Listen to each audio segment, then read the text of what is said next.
When you think about the first time Africa and Europe met, what image comes to mind? For many, it's a dark picture of conflict and subjugation, but the real story, like most history, is far more complex and fascinating. Before the shadows lengthened, there was a period of mutual curiosity, of trade, and even of surprising respect. This is the story of that first encounter.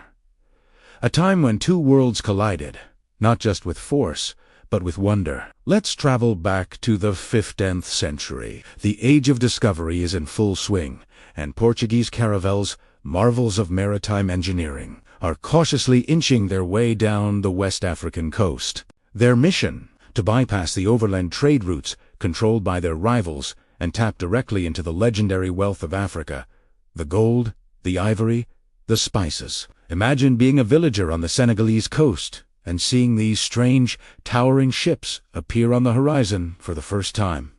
What would you think? Were these visitors from the sea, spirits, or just men from a distant land? Similarly, for the Portuguese sailors, stepping ashore was like entering a new world. They encountered powerful, well-organized kingdoms like the Congo, Benin, and the Jollof Kingdom with rich traditions, sophisticated art, and complex political structures. This wasn't a one-sided discovery. For African rulers, these newcomers represented a unique opportunity. They brought new goods, textiles, metalware, and firearms.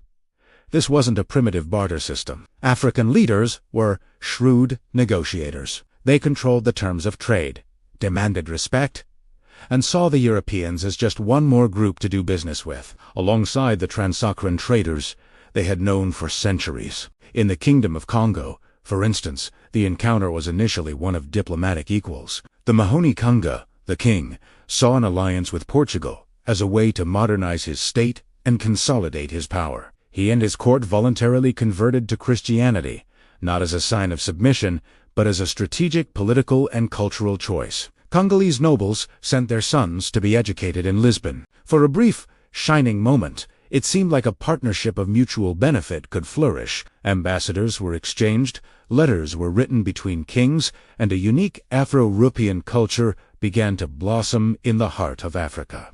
Further east, in the Kingdom of Benin, the Oba, or king, also engaged with the Portuguese. The famous Benin bronzes, some of the most intricate and beautiful sculptures ever created, even depict Portuguese soldiers with their distinctive helmets and firearms. These weren't just curious artworks. They were records of an important historical moment, a testament to the international connections of the Benin court.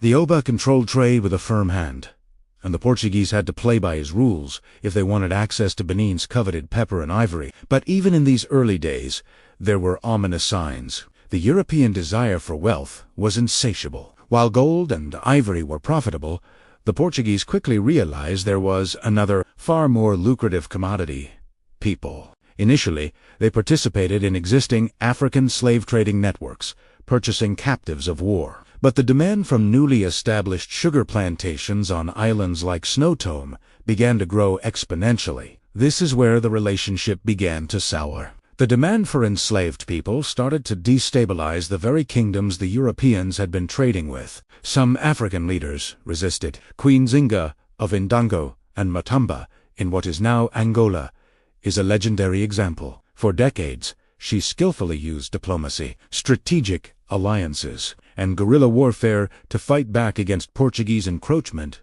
and their insatiable appetite for captives. Her story is a powerful reminder that Africans were not passive victims. They were active agents in their own history, fighting for their sovereignty. As the demand grew, the nature of the interaction shifted. The initial respect and diplomacy gave way to raids, kidnappings, and increasing violence. European forts, once just trading posts, began to look more and more like prisons. The economic incentives were simply too powerful. The promise of immense profit from the sugar and, later, cotton plantations in the Americas, all worked by enslaved labor, began to override any moral or diplomatic considerations. The trade in human beings warped African societies. It fueled wars between states, turning neighbors into enemies.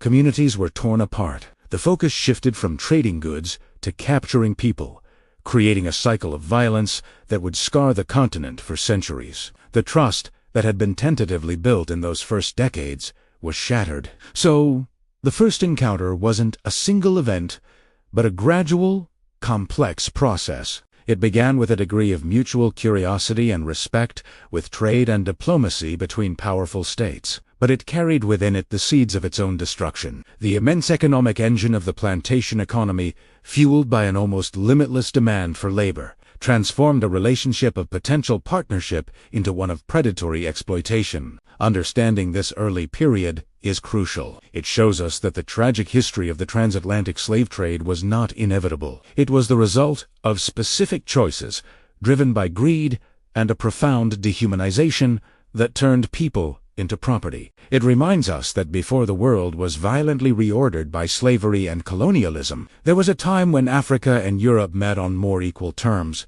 a lost moment in history whose echoes still resonate today. Thank you so much for joining me on this journey back in time. It's a complex and often painful part of our shared global history, but one we must understand. If you found this video insightful, please hit that like button and subscribe to the channel for more deep dives into the stories that shaped our world. See you next time.